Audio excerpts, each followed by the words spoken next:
प्यारे दोस्तों, मैं Ratnabhushan, a friend motivator and guide to IAS aspirant, international motivational speaker, leadership trainer, CEO, coach, political strategist and policy adviser. Welcome to ASG. ASG IAS believe in quality, commitment and success. जुनून है, सफलता का जुनून है, देश के लिए जुनून है। बिफोर स्टार्टिंग द प्रोग्राम, मैं आपसे निवेदन करूंगा, विनम्र निवेदन करूंगा कि शेयर करें, लाइक करें और सब्सक्राइब करें अगर मेरा वीडियो आपको थोड़ा भी अच्छा लगता है। दोस्तों, तो जो आज का कोट है, कोट को जरूर निश्चित रूप से इसे नोट करें। मानव व्यवहार एक बहुत महत्वपूर्ण नियम है। मानव व्यवहार एक बहुत महत्वपूर्ण नियम है। अगर हम उस नियम का पालन करेंगे तो हम कभी मुश्किल में नहीं फंसेंगे। वास्तव में अगर हम उस नियम पर चलेंगे तो हमारे पास अनगिनत दोस्त होंगे और हम हमेशा खुश रहेंगे। परंतु जिस पल हम उस नियम को तोड़ेंगे, उसी पल से हम बहुत सारी मुश्किलों में फंस जाएंगे। यह नियम है, हमेशा दूसरे व्यक्ति को महत्वपूर्ण अनुभव कराओ। हमेशा दूसरे व्यक्ति को महत्वपूर्ण अनुभव कराओ। नोट कर लीजिएगा आप लोग, हमेशा दूसरे व्यक्ति को महत्वपूर्ण अनुभव कराओ। आमतौर पे ये होता है कि हम लोग ही एक दूसरे को महत्वपूर्ण बनाने में लगे रहते हैं। अपने आप को 10 में से 9 लोग अपने आप को ही महत्वपूर्ण बनाने में लगे रहते हैं। दोस्तों, हमेशा दूसरे व्यक्ति को महत्वपूर्ण अनुभव कराओ। जैसा हम पहले ही देख चुके हैं, जॉन डीव ने कहा, महत्वपूर्ण बनने की इच्छा मानव स्वभाव की सबसे महत्वपूर्ण इच्छा होती है। विलियम जेम्स ने कहा है, हर मनुष्य की दिल की गहराई में यह लालसा छुपी होती है कि उसे सराहा जाए। जैसे मैं पहले ही बता चुका हूँ, यही लालसा हमें जानवरों से अलग करती है। यही लालसा मानव सभ्यता के विकास का कारण है। यही लालसा मानव सभ्यता के विकास का कारण है। तो दोस्तों, हमेशा दूसरे व्यक्ति को महत्वपूर्ण अनुभव कराओ। महत्वपूर्ण अनुभव कराओ और विनम्रता होनी चाहिए। अगर आपके जीवन में विनम्रता नहीं है तो कोई भी राह कठिन होने वाला है। So most important news of today are source the Hindu newspaper, Navbharat Times, the Jansatta. Rafale की हवा में ही रिफ्यूलिंग, भारत ने फ्रांस को शुक्रिया कहा। आज अंबाला एयरबेस पहुंचेगी 5 राफेल जेट की पहली खेप। फ्रांस से रवाना 5 राफेल फाइटर जेट भारत को बुधवार को मिल गई। सोमवार रात इसे संयुक्त अरब अमीरात में ईंधन के लिए लैंडिंग की। वहीं मंगलवार को राफेल फाइटर प्लेन में एयर टू एयर रिफ्यूलिंग भी की गई। इस बीच भारतीय वायुसेना ने इसके लिए फ्रांस की एयरफोर्स को शुक्रिया कहा है। इस बीच अंबाला एयरबेस इलाके में प्रशासन ने हाई अलर्ट घोषित कर दिया है। एयरबेस के इर्द गिर्द 4 गांवों में धारा 144 लगा दी गई है। साथ ही छतों पर लोगों को इकट्ठा होने और राफेल की लैंडिंग के दौरान फोटो लेने पर सख्त पाबंदी लगा दी गई। भारतीय वायुसेना के प्रमुख एयर चीफ मार्शल आर के एस भदौरिया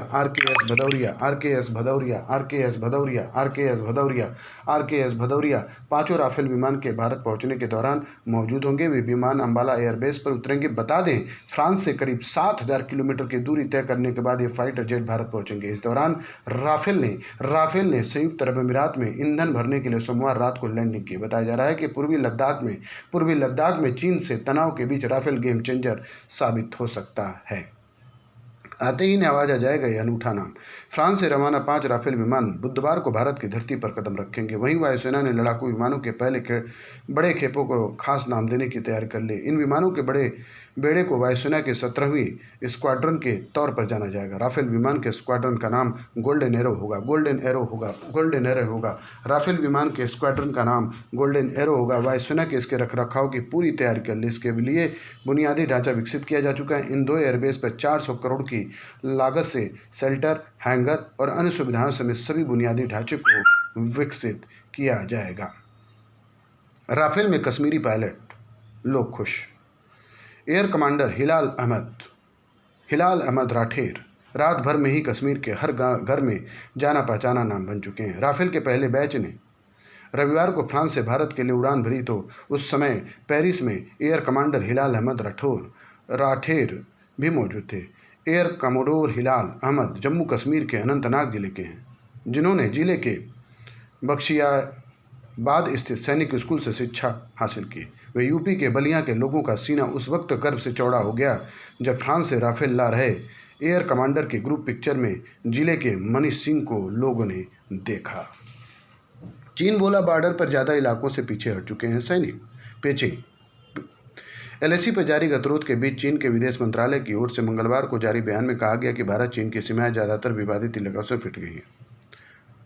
रपटों की माने तो मंत्रालय की ओर से कहा गया है कि मिलिट्री लेवल पर दोनों देशों में जल्द होने वाली बातचीत में बचे हुए विवादित मुद्दों को भी सुलझा लिया जाएगा। मंत्रालय के प्रवक्ता ने कहा, इस दौरान कहा कि इलाके में लगातार हालात सामान्य हो रहे हैं। सुधर रही इकॉनमी पर कई सेक्टरों को मदद की दरकार। Industry chamber confederation Indian industry का मानना है कि अप्रैल के मुकाबले इकॉनमी में अब सुधार हो रहा है, मगर यह नाकाफ़ी है।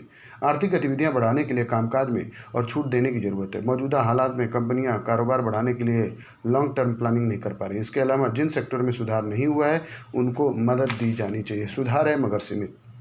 CII की रिपोर्ट में कहा गया है कि शहरों की तुलना में ग्रामीण क्षेत्रों में डिमांड बढ़ रही है। इसका कारण है कि कृषि, औषधि, फार्मास्यूटिकल्स और रोज़मर्रा की चीज़ें बनाने वाली कंपनियां या FMCG सेक्टर में तेजी आ रही है। मगर दूसरी तरफ सिविल एविएशन, होटल, टूरिज्म तथा ऑटो सेक्टर में कोविड संकट का साया हटने का नाम नहीं ले रहा। ऐसे में जरूरी है कि इन सेक्टरों को मदद तथा राहत देकर आगे बढ़ाया जाए।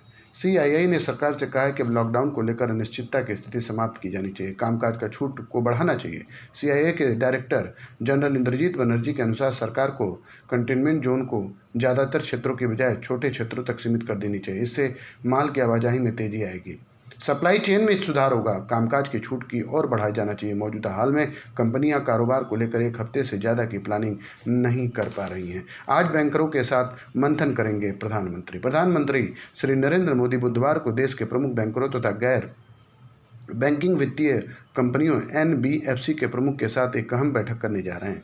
प्रधानमंत्री बैंक अधिकारियों को वीडियो कॉन्फ्रेंसिंग के जरिए संबोधित करेंगे। सूत्रों के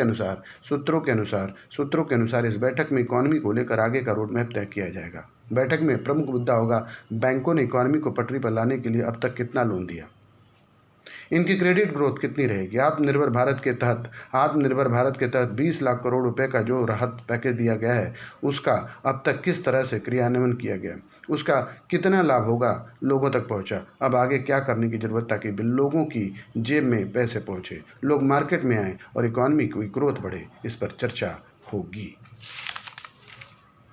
उम्मीद से आगे रिजर्व बैंक के गवर्नर शक्तिकांत दास ने सोमवार को CII की ओर से आयोजित एक कार्यक्रम में इकॉनमी के उन 5 कारकों की ओर ध्यान खींचा जो अपने व आने वाले समय में सीन बदल सकते हैं। कृषि, इंफ्रास्ट्रक्चर, वैकल्पिक ऊर्जा, इंफॉर्मेशन एंड कम्युनिकेशन टेक्नोलॉजी और स्टार्टअप्स को उन्होंने ऐसे स्पॉट्स के रूप में चिन्हित किया है जो मौजूदा चुनौतियों के बावजूद भारतीय अर्थव्यवस्था को हमारी आकांक्षा की उड़ान से जोड़ने की कुवत रखते हैं। इन संभावनाओं को रेखांकित करते हुए RBI गवर्नर ने इन क्षेत्रों, खासकर कृषि क्षेत्र में प्रस्तावित सुधार का एजेंडा आगे बढ़ाने की जरूरत पर जोर दिया। इन बातों की उपयोगिता और उनके द्वारा चिन्हित क्षेत्रों में मौजूदा संभावनाओं को भला कौन खारिज कर सकता है, लेकिन असल बात उन 1-2 बड़ी चुनौतियों से निपटने की है जिसके बगैर बड़ी से बड़ी संभावना अभी के हाल के माहौल में खुद को साकार नहीं कर पाएगी।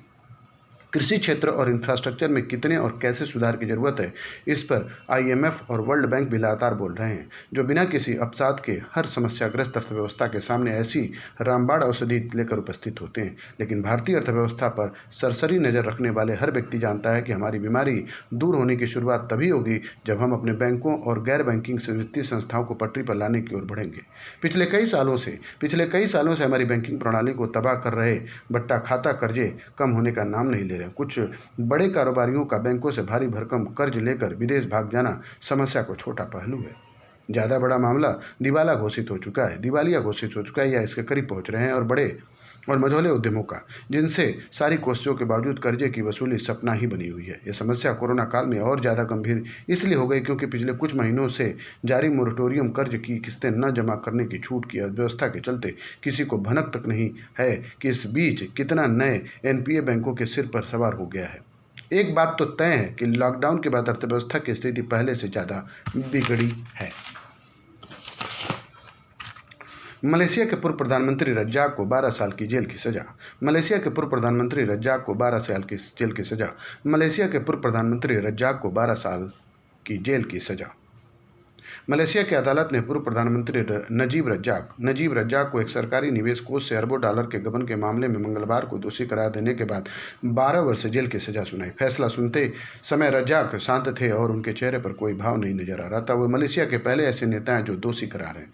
उन्होंने इस फैसले की चुनौती को देने की बात कही। सजा सुनाए जाने के पहले संक्षिप्त टिप्पणी में उन्होंने शपथ के साथ कहा कि उन्हें भ्रष्टाचार की कोई जानकारी नहीं थी।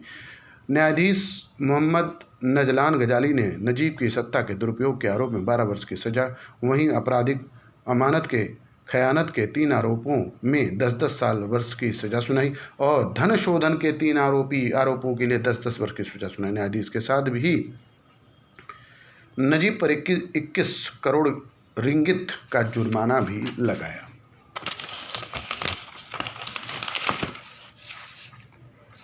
मशहूर अभिनेत्री कुमकुम का निधन। गुजरे जमाने की मशहूर अभिनेत्री कुमकुम का मंगलवार को 86 वर्ष की आयु में निधन हो गया। उन्होंने 100 से अधिक फिल्मों में अभिनय किया। कुमकुम का असली नाम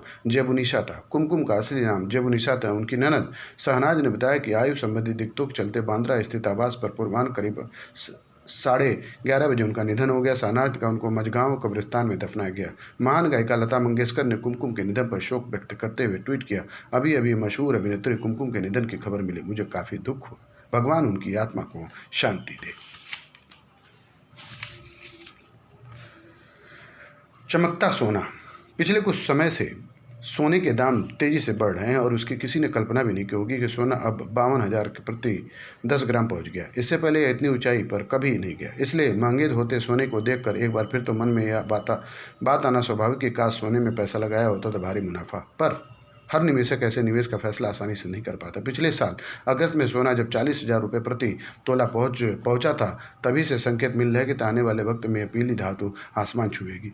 अभी तो स्थिति बनी हुई है, इसमें अगर सोना नित्य नए रिकॉर्ड बनाता रहा तो हैरानी की बात नहीं होनी चाहिए। सोना के रोजाना बढ़ते दाम में से जहां निवेशकों की चांदी हो गई, वहीं कारोबारियों और साधारण खरीदारों की चिंता बढ़ना लाजमी है।